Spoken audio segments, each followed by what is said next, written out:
रीना ने कुछ दिन पहले ही एक बहुत ही प्यारे बेटे को जन्म दिया है। उसका नाम मयंक रखा है। हर माँ की तरह वो भी उसे बहुत प्यार करती है। दिन रात जाग कर उसका पालन पोषण करती है। रीना की सास मधु भी मयंक से बहुत प्यार करती है, लेकिन मधु पुराने जमाने की है, तो वो हमेशा अपनी बहू को टोकती रहती। इस वजह से दोनों सास बहू में बिल्कुल भी नहीं बनती। अब देखना यह है कि इस सास बहू में ऐसे ही चलता रहेगा या फिर इस समस्या का कोई समाधान भी निकलेगा। एक दिन की बात है, मयंक को खांसी हो गई थी। बहू, मयंक को खांसी हो रही है, इसे थोड़ा सा शहद चटा दे। माँ जी, शहद से क्या होगा? मैंने डॉक्टर से बात कर ली है, उन्होंने दवाई दी है, खांसी ठीक हो जाएगी। बहू, तुम्हारे तो अजब ही निराले चौचले हैं। हमने तो चार बच्चे पाल लिए, कभी किसी डॉक्टर को नहीं दिखाया।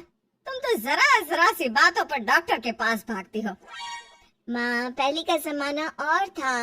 अरे गोली मार जमाने को, मुझे दे मयंक को, मैं अभी से शहद चटा दूंगी, देखना जल्दी से आराम मिल जाएगा इसे। इसी तरह मधु हमेशा घरेलू नुस्खों पर और रीना हमेशा डॉक्टर पर विश्वास करती है। इस वजह से दोनों सास बहू में बहस होती ही रहती। एक दिन मधु मयंक को गोद में लेकर खिला रही थी कि तभी रीना हाथ में डायपर लेकर आ जाती है। माँ जी, लाइए, मैं इसे डायपर पहना देती हूँ, फिर आराम से खेलती रहना इसके साथ। बहू, तू हर समय बच्चे को डायपर क्यों पहनाती है? अच्छे चले हैं ये डायपर, हमने तो कभी अपने बच्चे को ये सब नहीं पहनाया। अरे हमारे जमाने में नहीं होता था ये सब। माँ जी, आपके जमाने में नहीं होता था तभी तो आप नहीं पहनाती थी। अब तो सभी बच्चे ये पहनते हैं और इसे पहनाने से कई फायदे भी हैं। मुझे तो कोई फायदा नजर नहीं आता बहू। एक काम कर, छोड़ इसे यहीं रख दे, जब तक ये मेरे पास है ये डायपर नहीं पहनेगा। और कोशिश कर बहू कि बच्चे को कम से कम डायपर पहनाया जाए। रीना डायपर वहीं रखकर चली जाती है। शाम को रीना का पति नितिन घर आता है तो रीना उससे कहती है, सुनिए जी, जब से मयंक हमारी जिंदगी में आया है, आपकी माँ का बर्ताव बहुत अजीब हो गया है। अब क्या किया मेरी माँ ने? अरे, जब भी मयंक को कुछ होता है या उसकी तबीयत खराब होती है तो डॉक्टर के पास जाने ही नहीं देती। कहती है ऐसे ही ठीक हो जाएगा। तो तुम समझा दिया करो ना माँ को। आपकी माँ जिस दिन मेरी बात समझ लेंगी ना, उस दिन सूरज पश्चिम से निकलेगा। अरे तो तुम माँ की बात समझ लिया करो, क्या पता माँ सही बोल रही हो। आखिर माँ ने हम चारों भाई बहनों को भी तो पाला है। हाँ, बस यही सुनना था मुझे आपसे। दोनों माँ बेटे एक जैसे हो। वो भी हर समय यही बोलती है मैंने 4 बच्चे पाले। ये सुनकर नितिन हंसने लगा और अपनी माँ के पास चला गया। उसकी माँ मयंक को गोद में लेकर बैठी थी। माँ, मैं सुबह से अब आया हूँ, अब मेरे बेटे को मुझे दे दो, मैं भी थोड़ी देर इसके साथ खेलना चाहता हूँ। लेना बेटा, मैंने कब मना किया। लेकिन बेटा तू अपनी बेबी को थोड़ा समझा दे, बात बात पर मयंक को डॉक्टर के पास लेकर ना भागा करे। माँ, रीना माँ है इसकी और डॉक्टर गलत सलाह नहीं देंगे। आप भी ना। तू भी अपनी बेबी की भाषा बोलने लगा। बेटा, मुझे तुझसे ये उम्मीद नहीं थी। मैं कैसी बात कर रही हूँ? मैं किसी की भाषा नहीं बोल रहा, जो मयंक के लिए सही है बस वही बोल रहा हूँ। अच्छा, तो डॉक्टर के पास जाना मयंक के लिए सही है। ठीक है बेटा, अभी से उस नन्ही सी जान को दवाइयों की आदत डाल दो ताकि वो बड़ा होकर हम सब की तरह दवाई पर ही जिंदा रहे। माँ, मेरा वो मतलब नहीं है, आप कहाँ की बात कहाँ ले जा रही हो? बेचारा नितिन, जिसको भी समझाता वो उल्टा उसे ही सुना देता है। लेकिन मधु और रीना दोनों ही अपनी अपनी बात पर अड़ी रहती हैं। बच्चे को पालने का दोनों का ही तरीका अलग अलग था, जिस वजह से दोनों में ही बहस होती रहती है। एक दिन मधु मयंक को दाल का पानी पिला रही होती है। रीना को ये देखकर बहुत गुस्सा आता है। माँ जी, ये क्या कर रही हो आप? आंखों का इलाज करवा ले बहू, देख नहीं रहा दाल का पानी पिला रही हूँ। माँ जी, मयंक अभी बस 4 महीने का है, आप इतने छोटे से बच्चे को दाल का पानी या इस तरह की कोई चीज नहीं खिला सकती हो। कम से कम इसे 6 महीने का तो होने दो। बहू, तुझसे किसने कहा कि 6 महीने के बाद ही बच्चे को ये सब खिलाना चाहिए? मैंने तो अपने चारों बच्चों को 4 महीने की उम्र में ही खिलाना पिलाना शुरू कर दिया था, और देख ले मेरे चारों बच्चे तंदुरुस्त हैं। लेकिन माँ जी, मैं नहीं चाहती कि मेरे बच्चे को आप अभी से कुछ खिलाओ, दो मुझे। अरे बहू, तेरा बच्चा मेरा भी कुछ लगता है? तू तो मेरे साथ ऐसा बर्ताव करती है जैसे मैं इसके दुश्मन हूँ। अरे दादी हूँ मैं इसकी, समझी? इस तरह रीना और मधु में बहस होती है। नितिन ने दोनों को शांत करवाया। अगले दिन मयंक बहुत रो रहा था। सारे घर में उसके रोने की आवाजें गूंज रही थी।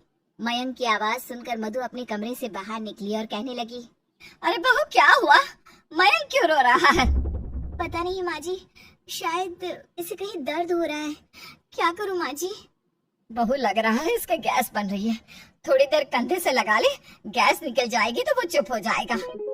रीना काफी देर बच्चे को कंधे से लगाकर घूमती है, लेकिन बच्चा रोता रहता है। रीना फिर अपनी सास से कहती है, माँ जी वो तो चुप ही नहीं हो रहा, हमें डॉक्टर के पास जाना चाहिए।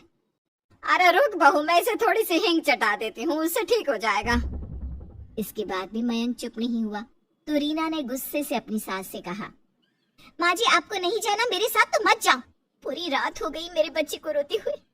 नितिन जी भी पता नहीं आज रात कहाँ रह गए। मैं अकेले ही अपने बच्चे को हॉस्पिटल लेकर जा रही हूँ। अरे बहू तू तो थोड़ी देर में ही परेशान होने लग जाती है, थोड़ी देर रुक जा, आ जाएगा आराम। रीना अपनी सास की बात नहीं सुनती और मयंक को अकेले ही डॉक्टर के पास ले जाती है। अब अगले दिन मधु मयंक की मालिश कर रही है और मयंक जोर जोर से रोए जा रहा है। अपने बेटे को इस तरह रोता देखकर रीना कहने लगी, माँ जी ये क्या कर रही हैं आप? इतनी जोर जोर से मालिश कर रही हूँ, उसे दर्द हो रहा है, देखिए तो कितना रो रहा है मेरा बेटा।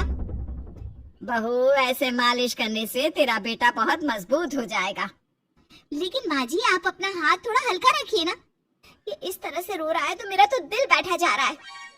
मधु मैंने 4 बच्चे पाले हैं, उनकी भी ऐसी ही मालिश करती थी मैं। तू तो छोटी छोटी बातों पर बेचैन हो जाती है।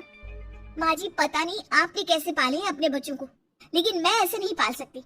अब मुझे दो मेरे बेटे को। बहू कैसे क्या पाले हैं? जैसे सब पालते हैं वैसे ही पाला है। और तुम आजकल की लड़कियां मुझे सिखाओगी कि बच्चे कैसे पालते हैं? माँ जी बाद में पाल लेना जैसे पालना है, मैं अभी अपने बच्चे को लेकर जा रही हूँ। रीना जैसे ही बच्चे को लेकर जाती है वैसे ही वहाँ नितिन आ जाता है। मधु नितिन से कहती है, देख बेटा तेरी बीवी मयंक को मेरे हाथों में से छीन कर ले गई। क्यों माँ, उसने ऐसा क्यों किया?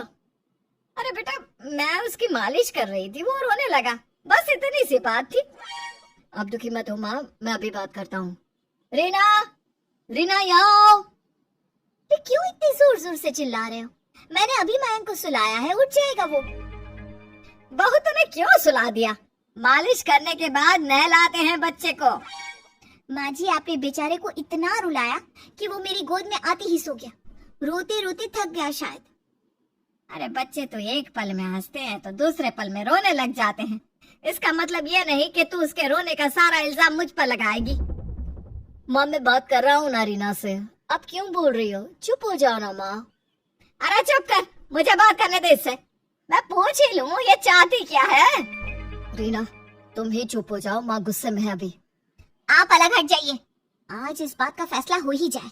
हर रोज की किटकिट से अच्छा तो एक ही बार में बात को खत्म कर दो। रीना और मधु में घमासान लड़ाई शुरू हो गई। नितिन ने दोनों को चुप कराने की बहुत कोशिश की, लेकिन दोनों चुप होने का नाम ही नहीं ले रही है। बेचारा नितिन एक तरफ सर पर हाथ रखकर खड़ा है और घर में जिसके पीछे संग्राम छिड़ा था वो मयंक तो आराम से सो रहा है। हमारे प्यारे दर्शकों, अब आप हमें कमेंट करके बताओ कि मधु और रीना में से कौन सही है।